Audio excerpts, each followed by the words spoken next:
El presidente de los Estados Unidos, Carter, y el jefe del gobierno panameño, Omar Torrijos, firmaban el 7 de septiembre de 1977 el tratado que devolvería el canal a Panamá el 31 de diciembre de 1999. Entre ambos firmantes, como testigo de honor, Mateo Orfila, secretario general de la Organización de Estados Americanos. Ese tratado, suprema aspiración del general Torrijos, desde que se alzó con el poder en 1968, no llena las esperanzas panameñas ni las ambiciones norteamericanas. Pero en palabras del negociador panameño Carlos López de Guevara, es el mejor de los posibles. Lo firmado en Washington debería pasar dos pruebas antes de convertirse en ley. Por el lado panameño, el país debería aprobarlo en referéndum, grata novedad para el pueblo panameño, marginado de la actividad política por el régimen de Torrijos. Ante aquel referéndum se sopesaron los pros y los contras del tratado. En lo político, el gobierno aseguraba que Panamá eliminaba la perpetuidad que el tratado Hey-Vino-Varilla de 1903 otorgaba a los Estados Unidos. En lo económico, Panamá recibirá 70 millones de dólares anuales en concepto de arrendamiento del canal, más préstamos por valor de unos 400 millones de dólares, más la inmediata devolución de propiedades y tierras, hasta ahora bajo soberanía norteamericana en la zona del canal, por valor de unos 1.000 millones de dólares. Esto de inmediato. Y en el año 2000, el canal mismo y todas las instalaciones, cuyo valor se cifra en unos 3.000 millones de dólares.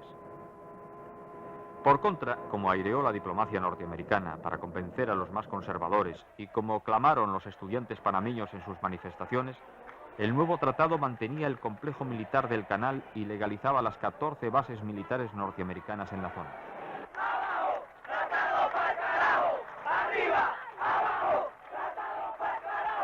La Casa Blanca se ufanaba de haber conseguido un importante triunfo con la neutralización del canal, garantizada por los Estados Unidos, que reconocía el tratado.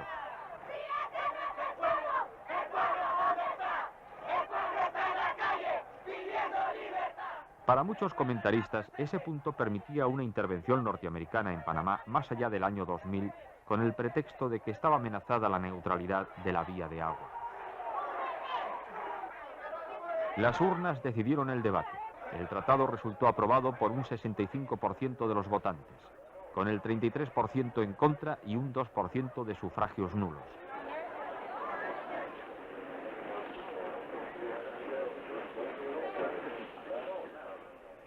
Los votos en contra superaron en mucho las previsiones del gobierno panameño, que no creía tener oposición tan numerosa. Un análisis electoral puso las cosas en su sitio. Efectivamente, muchos panameños votaron en contra porque se benefician de la presencia norteamericana y prefieren la situación actual a la soberanía sobre el canal sin norteamericanos. Se zanjaba así una parte, la más fácil, de la problemática aprobación. Quedaba la papeleta del Senado y la Cámara de Representantes, la aprobación norteamericana. Pese a las garantías político-militares que el tratado ofrecía a los Estados Unidos, los políticos más conservadores se opusieron furiosamente a la aprobación que, según ellos, entregaba el canal a un amigo de Cuba en un momento en que se detecta la presencia de tropas soviéticas en el Caribe. Pero no pesaba menos el argumento económico.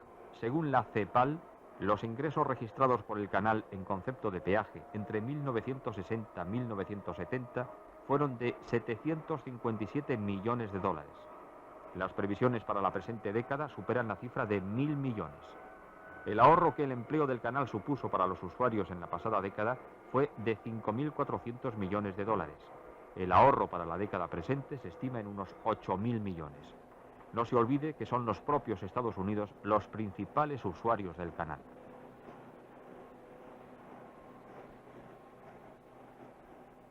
Pero aún no habían sido descubiertas ni una décima parte de las tierras de la actual Norteamérica cuando unos indios como estos vieron cruzar el istmo de Panamá, de Atlántico a Pacífico, a Vasco Núñez de Balboa.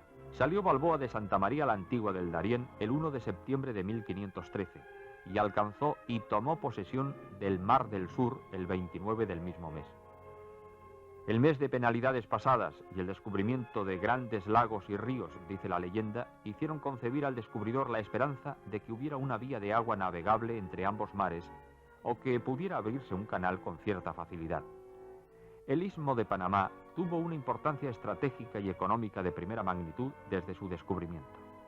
Desde la ciudad de Panamá, fundada en 1519, se impulsó el descubrimiento del Imperio Inca y su conquista y la del resto de las tierras del sur.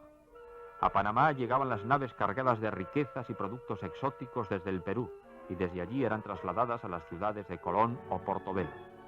El recorrido en el siglo XVI era de singular dureza. El comerciante florentino Carletti asegura que tardó 20 días en remontar el río Chagres en canoa y en realizar en mula el último tramo hasta la ciudad de Panamá, un recorrido bien parecido al del canal. Y ya desde entonces el río de oro y plata que atravesaba el istmo despertó la codicia de todos. Entre ellos estuvo el corsario Drake, que sembró el terror en la zona y cargó sus bodegas de oro español. Más osado fue este otro personaje, Henry Morgan, que en enero de 1671 asaltó y tomó la ciudad de Panamá. Después de haberla ocupado y saqueado durante 3 semanas, se marchó llevando 200 mulas cargadas de oro y plata. Las primeras noticias históricas sobre un proyecto de canal datan de 1551. Hubo, al parecer, varios proyectos y se realizaron algunas pruebas fracasadas. Al final se prohibió realizar nuevas tentativas bajo la amenaza de pena de muerte. El siguiente proyecto conocido fue realizado por Alexander Humboldt, que lo ofreció a la corona española. En 1814 se llegó a dictar en Madrid la orden para la construcción de un canal que permitiera el paso de barcos de gran calado. Pero la independencia de las provincias americanas del Imperio Español ya estaba en marcha. Panamá se independizó de España en 1821 y unió sus destinos a la Gran Colombia, integrada por Colombia, Venezuela y Ecuador. La Gran Colombia se desintegró en pocos años, pero Panamá siguió unida a Colombia hasta comienzos de este siglo, aunque hubo varios intentos de separación. Este ferrocarril fue trazado entre 1851 y 55, cuando el establecimiento de líneas marítimas a ambos lados del istmo y la fiebre del oro californiano dieron a Panamá una prosperidad que no recordaba desde los mejores tiempos del oro inca. El ferrocarril fue suficiente comunicación entre ambos océanos durante algunos años. La intensificación del comercio internacional y la carrera entre las grandes firmas por poner sus productos industriales en lejanos puertos y en el menor tiempo posible minimizaron los servicios del ferrocarril. Era necesario un canal que abriera el istmo a la navegación. Y nadie mejor para hacerlo que Fernando de Lesseps, que en 1869 había terminado el canal de Suez. Los trabajos comenzaron en 1881. El plan era construir un canal al nivel del mar, sin esclusas, de 75 kilómetros de longitud y 8,5 metros de profundidad, y con anchuras que oscilaban entre los 22 y los 112 metros. Los trabajos se paralizaron en 1889 por bancarrota de la Compañía Universal del Canal. Todo había salido mal. El terreno era mucho más duro que lo previsto y la selva más difícil de domeñar. Las enfermedades causaron cerca de 20.000 muertos entre los obreros y solo los elevados sueldos, muy superiores a lo previsto, mantenían la afluencia de trabajadores a las obras. Cerca de 50 millones de metros cúbicos de tierra y piedra fueron removidos. El único recuerdo que de ellos queda es esta hondonada. El resto de los trabajos fueron aprovechados por los norteamericanos en el actual canal. Lesseps fue a la cárcel. Millares de franceses perdieron hasta su último franco. La desgraciada aventura costó cerca de 1.000 millones de francos. Pero el fracaso de Lesseps dejó una importante herencia. El canal a nivel del mar era imposible de construir. Resultaba necesario emplear un sistema de esclusas en las que el trasvase de agua elevaría a los buques sobre el nivel del mar, ahorrando parte del trabajo de excavación del istmo, tal como puede observarse en el gráfico. Conforme el siglo XIX llegaba a su final, la necesidad del canal se fue acentuando, sobre todo en los Estados Unidos, principales interesados en la zona. El problema que se planteaba a Washington para hacerse cargo de las obras del canal era fundamentalmente político. Colombia respetaría hasta 1904 los derechos adquiridos por los franceses. Un año antes se firmaba el tratado Errand-Hay entre Colombia y los Estados Unidos, según el cual Norteamérica podría explotar el canal durante 100 años.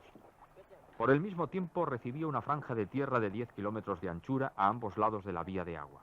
Colombia recibiría 10 millones de dólares y una anualidad de 250.000.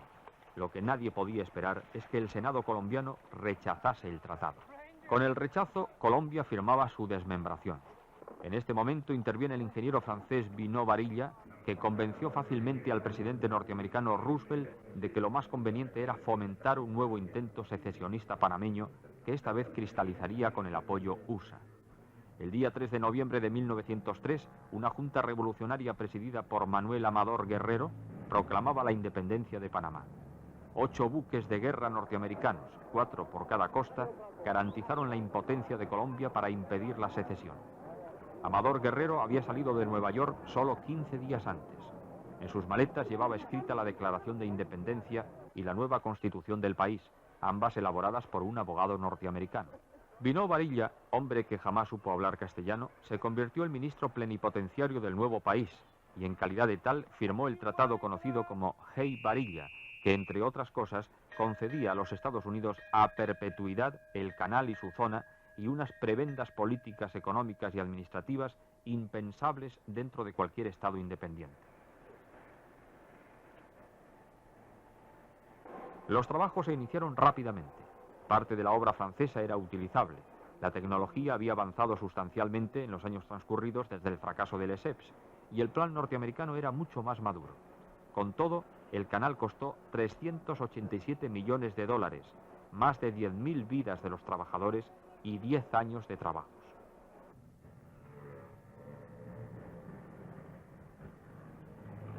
Esta es la zona norteamericana, en el sector de Balboa, junto al Pacífico. Sus urbanizaciones, chalés, jardines, campos de verde césped, niños que rebosan salud, son el gran señuelo para el panameño, con una renta per cápita que apenas rebasa los $1.000, con unas tasas de mortalidad infantil del 34 por 1000 y con una tasa de analfabetismo del 20%. Los beneficios solo por el derecho de peaje, obtenidos por los Estados Unidos, se aproximan a los 4.000 millones de dólares. De esa cantidad, Panamá no ha recibido ni 50 millones, esto es poco más del 1%. Si tienes que curar una herida en el corazón, vente a Panamá, decía una canción de Cole Porter. La letra expresa claramente el sentimiento norteamericano por la zona del canal, unos 1.500 kilómetros cuadrados bajo soberanía USA, en los que trabajan unas 15.000 personas, de las que cerca de 4.000 son norteamericanos. En la zona existen 14 campamentos militares norteamericanos, con una dotación de más de 15.000 hombres, cuyas familias viven en las ciudades de la zona. En total, la población norteamericana es superior a las 40.000 personas. Lo injusto de la situación, la desigualdad social que irrita desde el otro lado de la valla, el orgullo de propietarios que exhiben los norteamericanos, ha llevado a numerosos incidentes en los 76 años de presencia norteamericana. Pero ninguno fue tan violento como el de 1964, en el que los marines abrieron fuego contra los estudiantes panameños que trataron de saltar o tirar la valla, causando 21 víctimas. Fue a partir de ese momento cuando comenzó a gestarse el nuevo tratado que ahora acaba de ser aprobado por el Congreso norteamericano. El nuevo tratado, pese a las posibilidades que parece ofrecer al intervencionismo norteamericano, significa un gran paso adelante para Panamá, que recuperará el canal cuando se cierre el siglo, y que de aquí a esa fecha obtendrá ingresos 20 veces superiores a los conseguidos desde la apertura del canal hasta la fecha.